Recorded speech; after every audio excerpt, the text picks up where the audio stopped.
स्वागत दोस्तों के सबसे पहले सबसे बड़े आपको बताएंगे दोस्तों, बीजेपी के नेता अमित शाह लेकर आने वाले थे कैसा कानून दोस्तों, जिसे लेकर जोरदार तरीके से पार्लियामेंट के अंदर बवाल हुआ। बताएंगे कैसे विपक्ष के नेताओं ने किया जोरदार तरीके का विरोध की बीजेपी के लोग अब भड़के पड़े हैं। दोस्तों बताएंगे कौन सा कानून लाने पर हुआ है जबरदस्त तरीके का कलेश चलेंगे। इसी के साथ में एक और बड़ी अपडेट तब जहां पर अमित शाह को जोरदार तरीके से शिकस्त देने वाले भारतीय जनता पार्टी के सांसद ने राहुल गांधी की जमकर तारीफ की है। दोस्तों बताएंगे कॉन्स्टिट्यूशन क्लब ऑफ इंडिया के चुनाव जीतने के बाद राजीव प्रताप रूडी की ओर से राहुल गांधी को लेकर क्या बोला गया है। दोस्तों एक एक करके चलेंगे आज की सारी बड़ी अपडेट तो सारी बड़ी जानकारी अब तक पहुंचाएंगे। लेकिन उससे पहले अगर आप भी मानते हैं कि अमित शाह और बीजेपी के द्वारा लाए जा रहे कानून की घोर निंदा की जानी चाहिए और ये कानून कहीं ना कहीं विपक्षी मुख्यमंत्रियों को हटाकर सत्ता परिवर्तन करने के लिए एक तरीके से सरकार गिराने की बड़ी साजिश है, तो इस वीडियो को लाइक करके लाल बटन दबाकर चैनल को सब्सक्राइब करके बेल आइकन दबाकर कमेंट बॉक्स में अपनी राय जरूर लिखता है दोस्तों। ज्यादा से ज्यादा वीडियो को शेयर कीजिएगा। चलते हैं सबसे पहले सबसे बड़ी ब्रेकिंग न्यूज अपडेट की तरफ जहां पर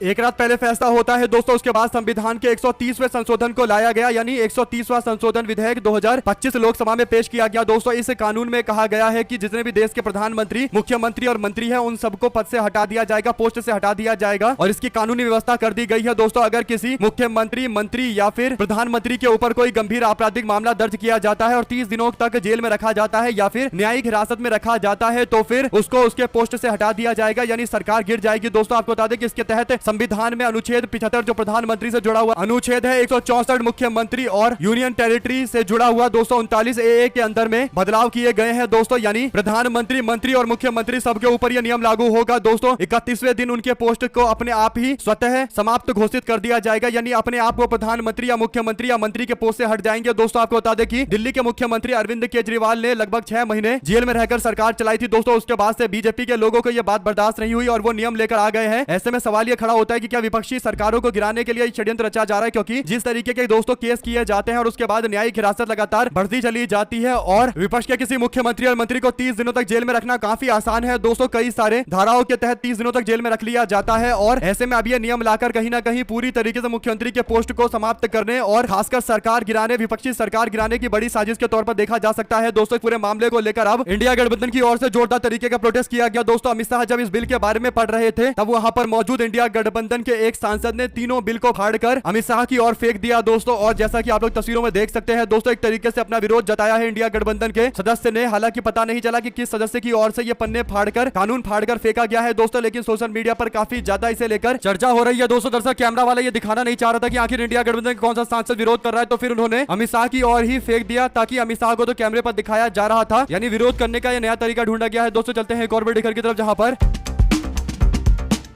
अश्विनी वैष्णव भी बयान दे रहे थे। दोस्तों उनके बयान के बीच में इंडिया गठबंधन के सांसद की ओर से एक बैनर लहराया गया। दोस्तों इस बैनर में लिखा हुआ है वोट चोर और बीजेपी की तरफ इंगित करते हुए ऐसा किया गया है। दोस्तों हालांकि कैमरे वाले प्रोटेस्ट नहीं दिखा रहे, लेकिन बीजेपी वालों के सामने जाकर, कैमरे के सामने जाकर अब विपक्ष की ओर से विरोध किया जा रहा है। कुल मिलाकर दोस्तों हर तरीके का तोड़ ढूंढकर कांग्रेस पार्टी और इंडिया गठबंधन अपना विरोध जता रही है। अगर आप भी मानते हैं कि अगर विपक्ष के लोगों को विरोध करते हुए नहीं दिखाया जाएगा तो विपक्ष के पास कोई दूसरा रास्ता नहीं है विरोध करने का, इसी तरीके से विरोध किया जाएगा। जो भी आपकी राय है दोस्तों लिखकर जरूर बताएगा। चलते हैं एक और बड़ी अपडेट तब जहां पर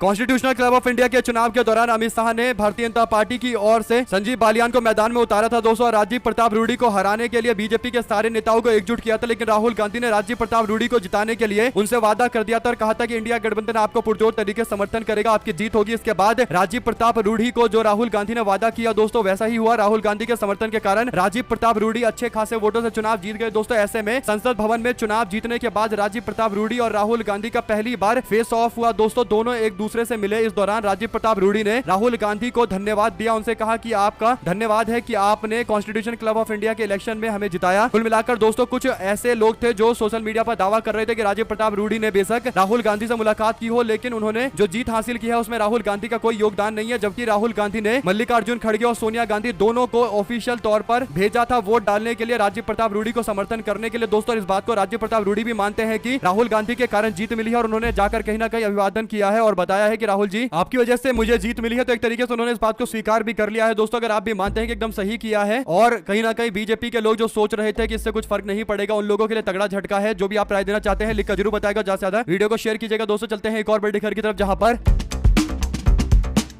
इस बिल पर चर्चा के दौरान समाजवादी पार्टी के नेता धर्मेंद्र यादव की ओर से भी जोरदार निशाना बीजेपी पर साधा गया। दोस्तों उन्होंने अमित शाह की ओर देखते हुए अमित शाह को जवाब देते हुए कहा कि आप नैतिकता का आईना इधर मत दिखाइए, आप लोग नैतिकता का आईना देखिए। गृह मंत्री अमित शाह जी, जब आप बड़ी बड़ी बातें नैतिकता की बातें करते हैं तो आपको अपने कर्मों के बारे में भी देखना चाहिए, अपने भाषणों के बारे में भी देखना चाहिए। आपने महाराष्ट्र में जाकर कहा था कि हम अगर चुनाव जीतेंगे तो अजीत दादा चक्की पीसिंग करेंगे, लेकिन आज उन्हीं को आप लोगों ने उप मुख्यमंत्री बनाकर सरकार चलाने का फैसला लिया हुआ है और वो आपके सरकार में उप मुख्यमंत्री बने पड़े हैं, तब आपको अपना भाषण याद नहीं आता। यानी नैतिकता की बातें करते हैं और एकदम उल्टा काम करते हैं। इसी तरीके से दोस्तों असम के मुख्यमंत्री हेमंत बिस्वा शर्मा को लेकर भी इन्होंने दावा किया था अमित शाह ने कि वो एक भ्रष्टाचारी है, उसके खिलाफ कार्रवाई की जाएगी, लेकिन कार्रवाई करने की जगह उसको पूरे राज्य की जिम्मेदारी दे दी गई। जो भी आपकी राय है दोस्तों लिखकर जरूर बताएगा। चलते हैं एक और बड़ी खबर की तरफ, जहां पर चुनाव आयोग की वेबसाइट बंद करके मोदी को जिताया गया। यूपी के अंदर कांग्रेस पार्टी के प्रदेश अध्यक्ष अजय राय ने एक बड़ा बयान देते हुए कहा कि मैं 7 राउंड में वाराणसी के चुनाव में आगे चल रहा था। दोपहर 1 बजे तक वेबसाइट बंद की गई, शाम 5 बजे अचानक से नतीजे घोषित किए गए और मोदी जी जीत गए। यानी वेबसाइट को बंद करने के बाद यह पूरा खेला किया गया है। अजय राय की ओर से लगाए गए गंभीर आरोप पर अभी तक कोई खास जवाब सामने नहीं आया चुनाव आयोग या बीजेपी की ओर से दोस्तों, लेकिन मामला कितना गंभीर है आप लोग जान सकते हैं। नरेंद्र मोदी को वाराणसी से लगातार पीछे कर देना ये एक बहुत बड़ा अचीवमेंट अजय राय के लिए था, लेकिन अंततोगत्वा नरेंद्र मोदी को जो जीत मिली है उसे लेकर भी कई सारे सवाल कांग्रेस के नेता खड़े कर रहे हैं। जो भी आपकी राय है लिखकर जरूर बताएगा। चलते हैं एक और बड़ी अपडेट की तरफ दोस्तों, जहां पर